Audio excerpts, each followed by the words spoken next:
జై గురుదత్త. నా పేరు డాక్టర్ డి రామన్న దత్త. మాది నంద్యాల జిల్లా డోన్. మేము డోన్ శ్రీ దత్తపీఠం నుండి మాట్లాడుతున్నాను. నేను గత 2023 సంవత్సరంలో శ్రీ నారా చంద్రబాబు నాయుడు గారు రాజమండ్రి సెంట్రల్ జైల్లో అన్యాయంగా బంధించినప్పుడు ఈ యొక్క దత్తాత్రేయ స్వామి ఆదేశం ప్రకారము ఆయన స్వప్నంలో నాకు దర్శనమిచ్చి గురుచరిత్ర పారాయణం చేయమని ఆదేశించినందువలన నేను 5 వారాల దత్తాత్రేయ స్వామికి గురుచరిత్ర పారాయణం చేయడం జరిగినది. ఆ యొక్క దత్తాత్రేయ స్వామికి గురుచరిత్ర పారాయణ ఫలితంగా 5 వారాల గురుచరిత్ర పారాయణ ఫలితంగా శ్రీ చంద్రబాబు నాయుడు గారు సంపూర్ణ ఆరోగ్యంగా రాజమండ్రి జైలు నుండి విడుదల కావడం జరిగినది. కనుక ఆ యొక్క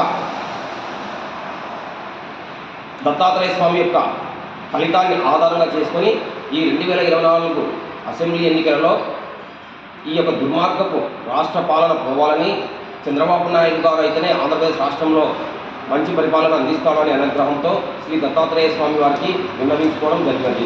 ఆయన స్వప్న దర్శనంలో నన్ను ఒక 7 వారాలు కానీ 9 వారాలు కానీ 15 వారాలు కానీ పారాయణం చేసుకోమని ఆదేశించారు. కనుక నేను ఇప్పటికీ 121 రోజులుగా శ్రీ దత్తాత్రేయ స్వామి యొక్క గురుచరిత్ర పారాయణం చేస్తూనే ఉన్నాను.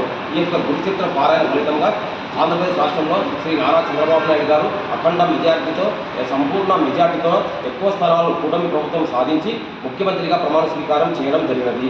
కనుక ఈ యొక్క దత్తాత్రేయ స్వామి గురుచరిత్ర పారాయణ ఫలితాన్ని శ్రీ నారా చంద్రబాబు నాయుడు గారు సతీ సమేతంగా ఈ యొక్క పారాయణ ముగింపు పూజా కార్యక్రమంలో పాల్గొని ఈ యొక్క ఫలితాన్ని స్వీకరించవలసినదిగా మనం చేసుకుంటున్నాము. కనుక మీకు ఎన్ని షెడ్యూల్ ఉన్నా, మీరు ఎంత బిజీగా ఉన్నా కానీ మీరు దత్తాత్రేయ స్వామి యొక్క పారాయణ ఫలితాన్ని సతీ సమేతంగా వచ్చి ఈ యొక్క పారాయణ ఫలితాన్ని స్వీకరించి ఈ యొక్క స్వామివారి తీర్థ ప్రసాదాలు స్వీకరించవలసిందిగా మీరు రాష్ట్రాన్ని 5 సంవత్సరాలు సంపూర్ణ ఆరోగ్యంతో సంపూర్ణ ధైర్యంతో రాష్ట్రాన్ని పాలించవలసిందిగా మనవి చేయిస్తున్నాము. జై గురుదేవ దత్త. దిగంబర దిగంబర శ్రీపాద వల్లభ దిగంబర.